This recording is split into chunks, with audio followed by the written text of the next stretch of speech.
Olá, seja muito bem-vindo à nossa aula de revisão. Nessa aula, nós vamos revisar o primeiro tópico, que é basicamente uma curta revisão sobre os tipos primitivos da linguagem Java. Tá? Depois vamos passar pelas classes proper desses tipos, a gente vai entender o que é que significa, para que serve. Depois a gente vai dar uma passada por classes e objetos em Java.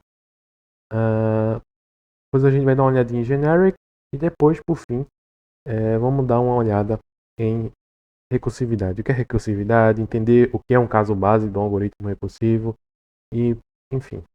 Então, começando pelo começo, basicamente, toda linguagem de programação, ela provê, pelo menos as linguagens modernas, mas eu acredito que as linguagens mais antigas também façam, também forneçam tipos primitivos. E toda linguagem possui tipos primitivos.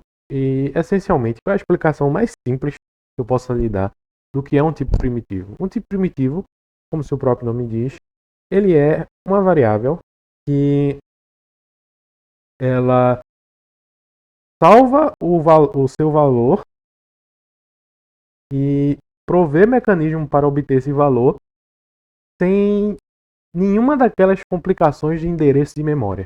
Tá? Então, não é uma variável que ela é do tipo referenciada, ou seja, a variável propriamente dita ela não salva o endereço de memória, ela salva de fato o valor que você quer utilizar.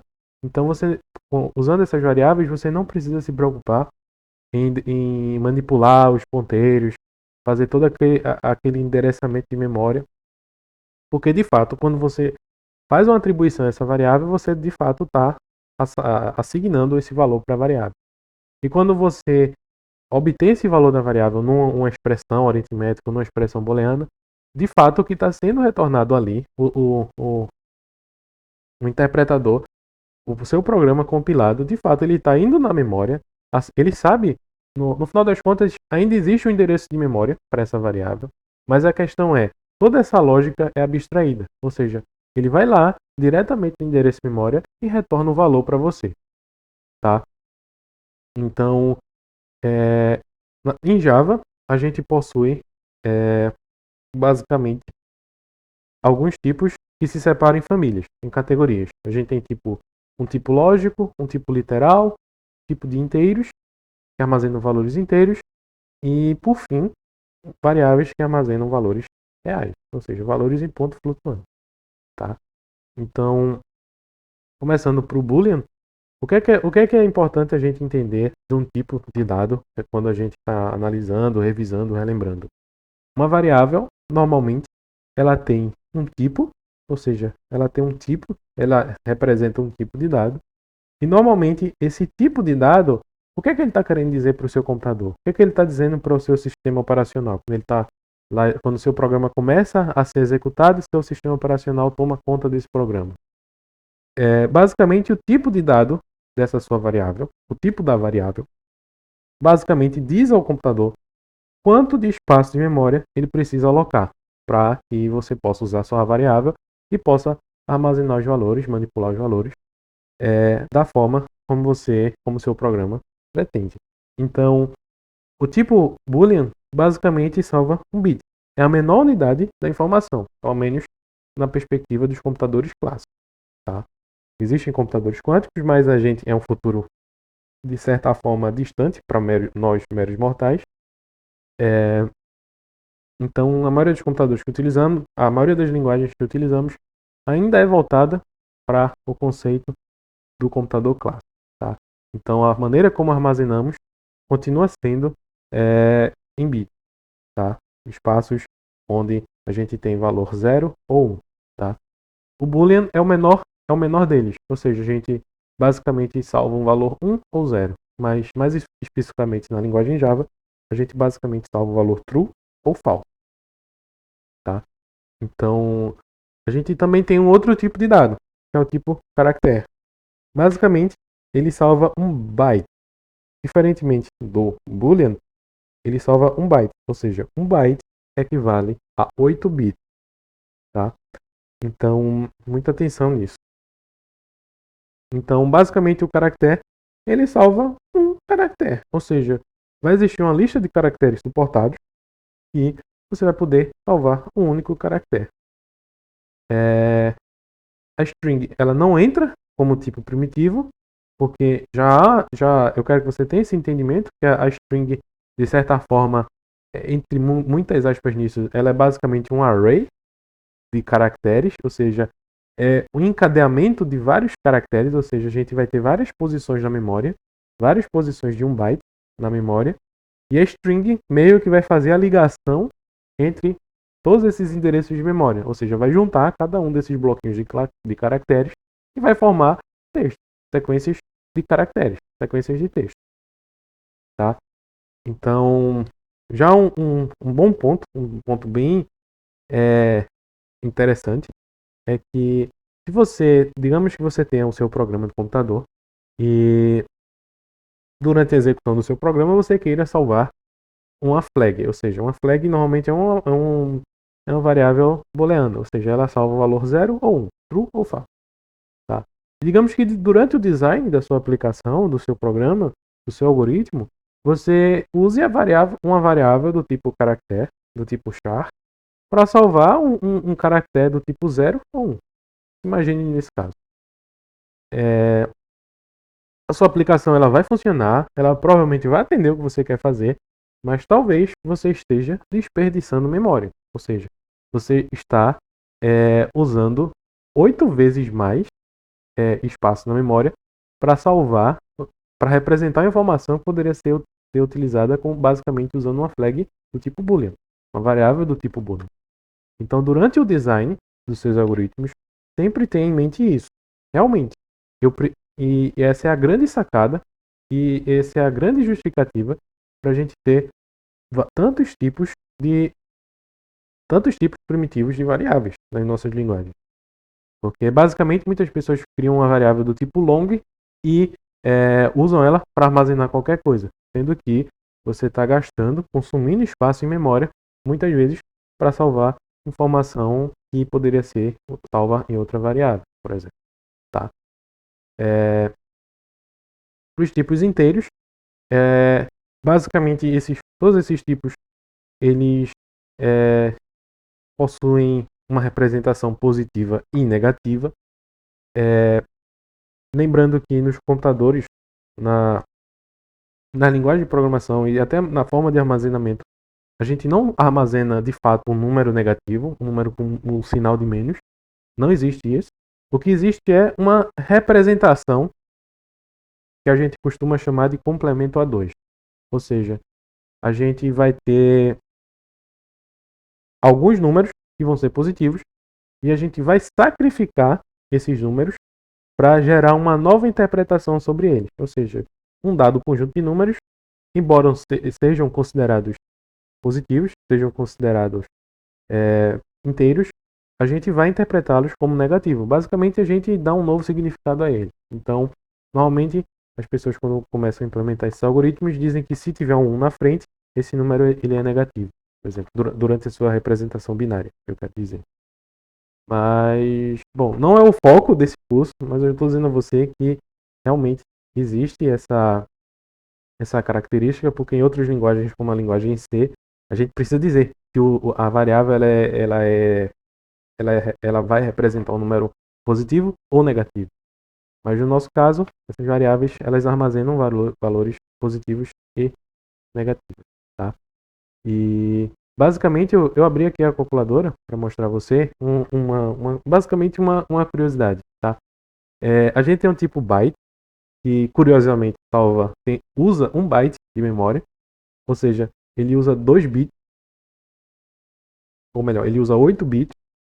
E uma curiosidade é o seguinte: ele usa 8 bloquinhos de 1 bit, correto?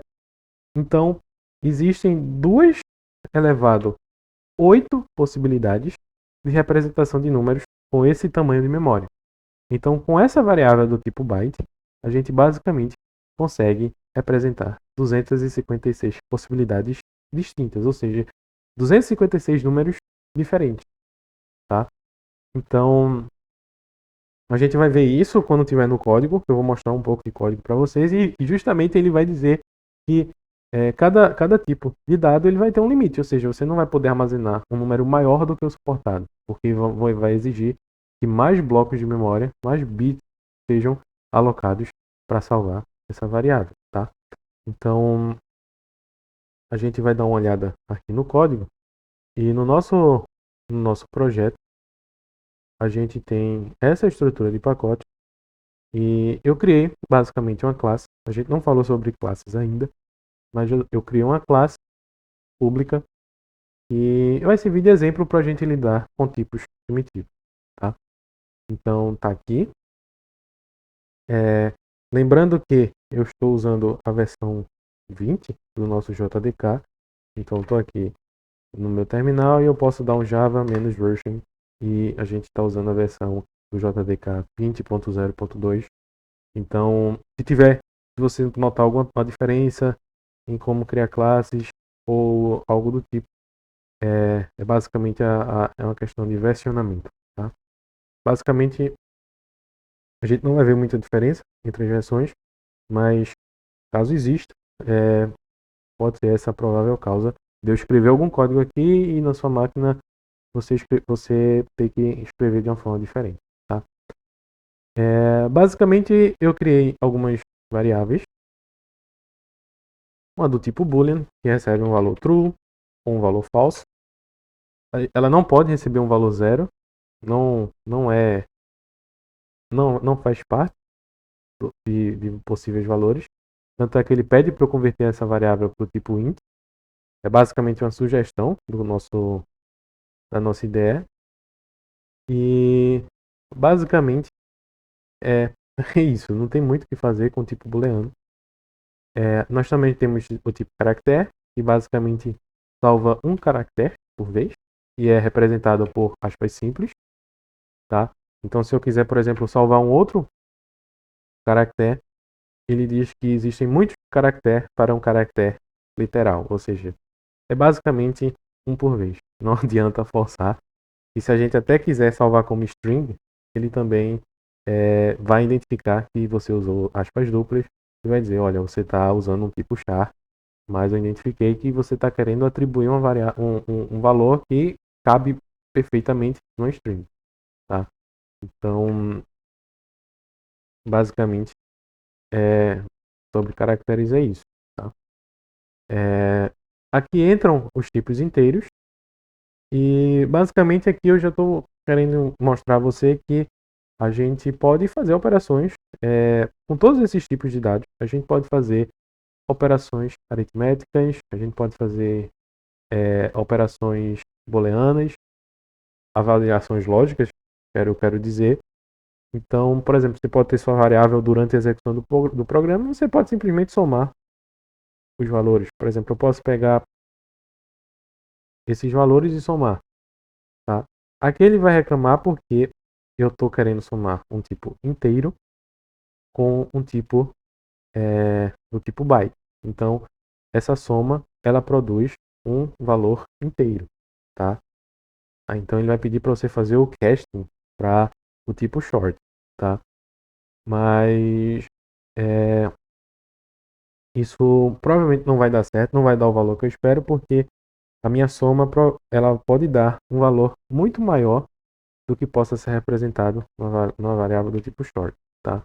Nesse caso não, né? Porque a gente está dentro, talvez esteja dentro do valor permitido do short, mas sempre tenha em mente isso também, né? Quando você for fazer essas operações, veja se o resultado dessa sua operação pode não gerar um outro tipo de dado, ou seja, você está somando byte e vai chegar um momento que você não vai poder salvar esse resultado numa variável do tipo byte, vai ter que salvar numa short ou talvez num int, tá? Então, muita atenção quanto a isso. Para variáveis reais, basicamente, para o tipo float, você vai ter que colocar um Fzinho aqui no final. E para o tipo double, você não coloca esse Fzinho e a vida segue tranquilamente, tá? Então, você basicamente pode operar sobre essas variáveis. Então, eu posso criar outras expressões, posso criar outras variáveis a partir de operações com essas variáveis previamente definidas. Então, não é nenhum problema. Então, uma outra coisa que eu queria testar com vocês, que é válido para string, não sei se é válido para char, é que realmente funciona, que é o seguinte: uma vez criada a sua variável do tipo char, você pode atribuir um valor e depois reatribuir um outro valor. Com strings isso não funciona porque a sua variável ela é imutável. Mas quando a gente estiver falando de objetos, mais para frente a gente entra em detalhes sobre isso, tá? Então, basicamente é isso, tá? Sobre tipos de dados primitivos. A gente não tem muito o que falar porque realmente são tipos de dados muito simples. Eu vou rodar aqui essa classe para você ver. Ela está dentro de um método main. Então, à medida que ela for executada, ela vai executar esse método main e vai exibir aqui no nosso console os valores, tá? Basicamente, você viu que aqui ele fez a avaliação da expressão. Ele viu que aqui, ó, por exemplo, is student é false. Então aqui é falso e a minha letra, ela é igual a Z. Então, como a gente está se tratando de um condicional do tipo I, para que isso seja verdade, esses dois valores precisam ser verdade. Então, se eu executar de novo, a gente tem a avaliação, ou seja, o novo valor foi gerado e está condizente com o que a gente espera na expressão, tá? Então, basicamente é isso, são tipos primitivos. Na próxima aula, a gente vai dar poder a esses tipos primitivos usando classes do tipo Warper, ou seja, são classes empacotadoras. Então, a gente vai poder usar alguns métodos, fazer algumas conversões entre esses tipos de uma forma muito mais simples e usando todo aquele poder da orientação a objeto, tá bom? Eu vejo você na próxima aula. Forte abraço.